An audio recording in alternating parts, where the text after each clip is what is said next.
Hello guys! Narito nga to ng edit ko guys. Ngayon ko lang po ito ma-upload po. Pasensya na po. So, samahan nyo kami sa paghahanda sa birthday ni nanay. At ito po guys, nagkanya-kanya na kami ng gawain kasi anong oras na din. Kasi guys, nagbiyahe pa kami patungo dito sa bahay ni nanay at saka pagkarating namin kumain muna kami bago kami pumunta sa bayan. Namili na mga recados at saka panghanda niya. Kaya anong oras na nga to kami nakahanda guys. Kaya pabilisang kilos na po to guys.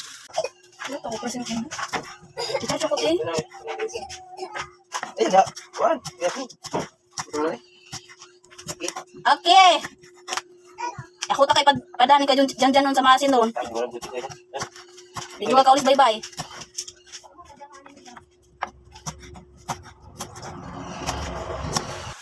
Ayan, tapos na kaya oras na magluto. Baboy.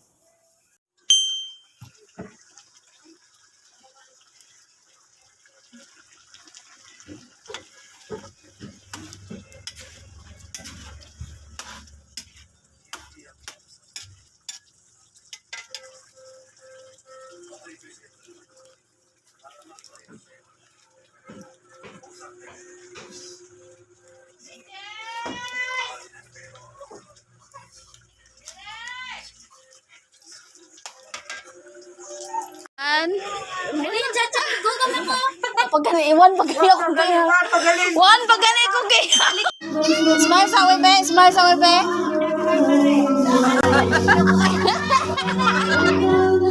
Abi siguro niya picture. Picture man ko na.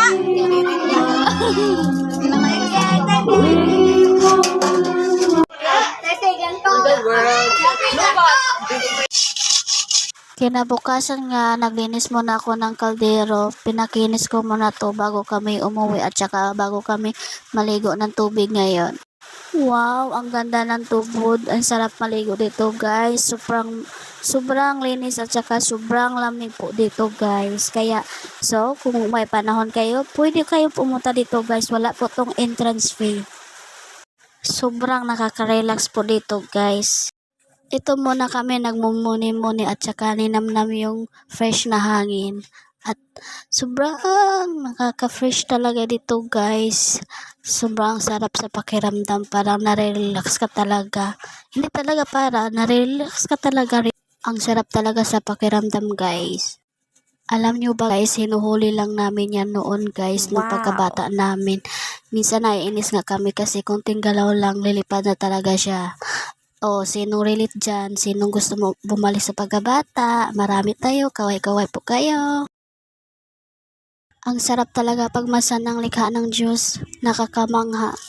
Wala talagang imposible pag ang Diyos na ang gumawa or likha ng Diyos. At higit sa lahat, kailangan nating ingatan ang lahat ng bigay ng Diyos guys. Kasi iba din yung pagbawi ng mga kalikasan guys. Nakikita nyo naman siguro sa mga balita guys, no?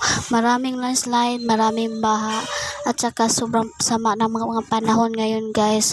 May lindol pa. Kaya kailangan natin pag-ingatan lahat ng bigay ng Diyos at kapangalagaan lahat ng mga nasa mundong ibabaw. Huwag abusuhin ang kalikasan. Ingatan natin si Mother Earth guys. At ito, nagtatampisaw na kami sa tubig guys. Ang sarap talaga maligo. Sobrang lamig talaga guys. Ang sarap sa feeling. Ito, parang bata na nga ako nakalangoy dito guys. Naglalaro na sa tubig. Ang ganda kasi at saka ang sarap sa feeling kasi sobrang lamig po talaga. Ang sarap mo lumangoy dito guys. Kaya sinulit namin tong araw na to at saka oras na to guys kasi uwi na kami sa bye-bye. Baka ilang buwan or weeks pa kami makabalik dito or taon. Kaya sinusulit namin bawat oras dito guys. At habang ako dito parang batang lumalangoy guys, itong isa inaantok at natutulog na guys kasi wala yang tulog kagabi guys. Ang tagal matulog niyan kasi nakakasiyahan kagabi kasi birthday ni nanay. Ayan, tinawag nga ni Anika para maligo. Ayan, nagising tuloy.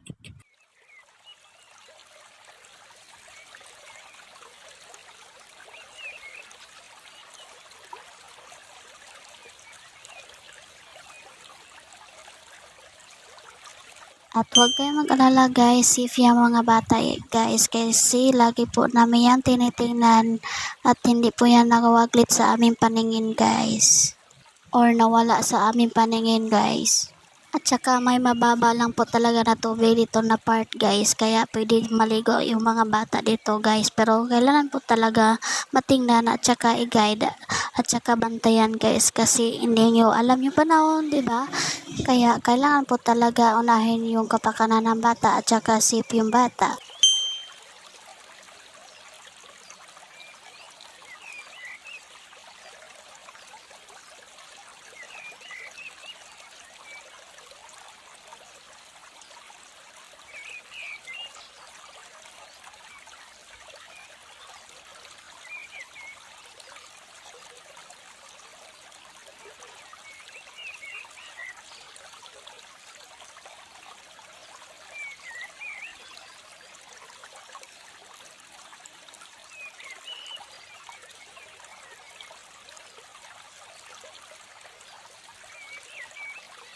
At ayan, kumuha nga ako ng kahoy guys para may mahawakan din sila guys, at saka may line din kung saan lang sila hanggang pumunta guys.